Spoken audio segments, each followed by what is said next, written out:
Di sini saya dari kelompok 1 ingin mempresentasikan proyek mini matematika dari kami tentang volume benda putar. Pada proyek ini kita memiliki 3 tujuan utama. Yang pertama yaitu menghampiri volume botol dengan menggunakan konsep integral. Lalu yang kedua, membandingkan volume hampiran tersebut dengan volume botol sebenarnya. Lalu yang terakhir, menentukan titik pusat massa dari lamina botol tersebut. Pada proyek kami memiliki teori dasar untuk mendekati permasalahan yang akan kita selesaikan. Yang pertama, ada satu metode. Salah satunya adalah metode cakram. Metode cakram merupakan suatu metode untuk mengetahui volume benda putar dari suatu fungsi ketika diputar terhadap suatu sumbu putarnya. Jika terdapat fungsi fx diputar terhadap sumbu x, maka volume benda putar tersebut dapat dirumuskan dengan persamaan seperti yang terpampang di layar. Lalu metode yang kedua adalah metode silinder. Metode silinder digunakan untuk menentukan suatu volume benda putar dari suatu fungsi fx yang diputar terhadap suatu sumbu. Pada kasus ini, sumbu yang diputar adalah sumbu y. Ketika sumbu y merupakan sumbu putar dari fx, maka volume benda putar yang dapat ditentukan dirumuskan seperti pada layar yang terpampang.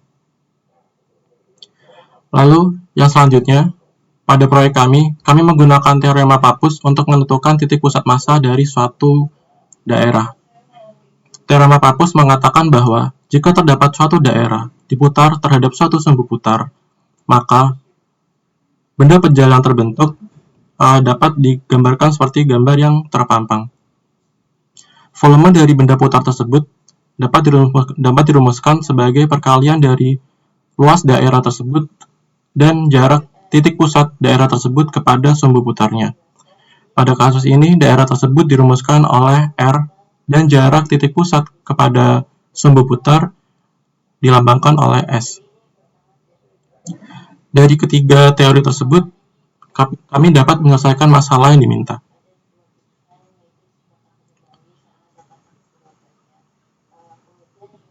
Selanjutnya, pada pelaksanaannya, kami menggunakan botol seperti pada gambar.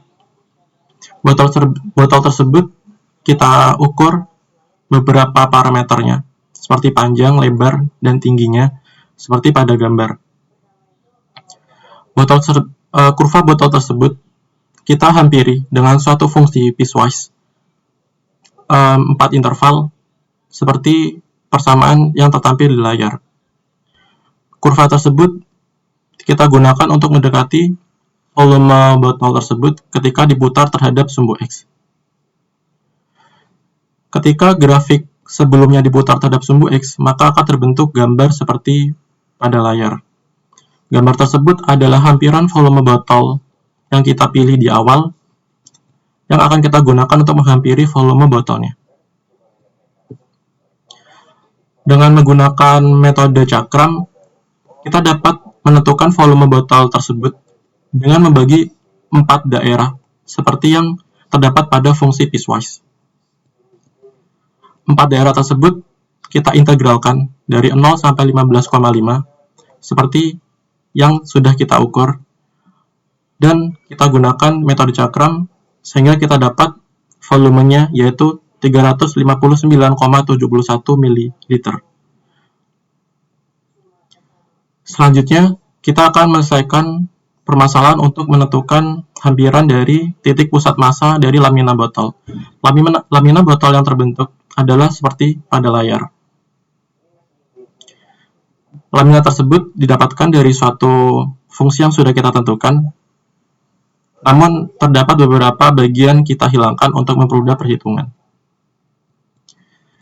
Jika grafik tersebut diputar terhadap sumbu X, maka akan terbentuk gambar seperti berikut. Namun jika diputar terhadap sumbu Y, maka akan terbentuk gambar seperti berikut. Lalu, untuk menentukan titik lamina dari botol tersebut, kita putar grafik fx terhadap sumbu Y, sehingga akan terbentuk bentuk lamina seperti berikut. Lalu berdasarkan teorema Pappus, kita dapat menentukan ordinatnya dan basisnya. Untuk basisnya, berdasarkan teorema Pappus, kita dapat melakukan perhitungan seperti berikut. Didapat basis dari titik pusat massa lamina tersebut adalah 7,94. Karena grafik tersebut simetri terhadap sumbu X, maka ordinat dari titik pusat tersebut adalah 0, sehingga kita dapatkan titik pusat massa dari lamina botol tersebut adalah 7,94,0. Lalu kita menganalisis dengan melakukan perhitungan Galat terhadap hampiran volume botol dan volume botol sebentarnya. Diketahui volume botol sebentarnya adalah 350 ml dan hampiran yang kita lakukan adalah 359,71 ml, sehingga kita mendapatkan Galat sebesar 2,77%. Galat tersebut atau perbedaan tersebut dapat terjadi karena terdapat beberapa hal seperti perhitungan bagian volume yang kita abaikan, seperti bagian spesifik tutup botol dan bagian bawah botol, sehingga terdapat perbedaan Galat.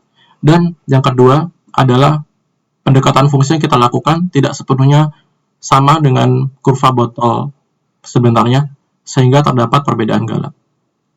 Sekian presentasi dari kelompok kami. Terima kasih.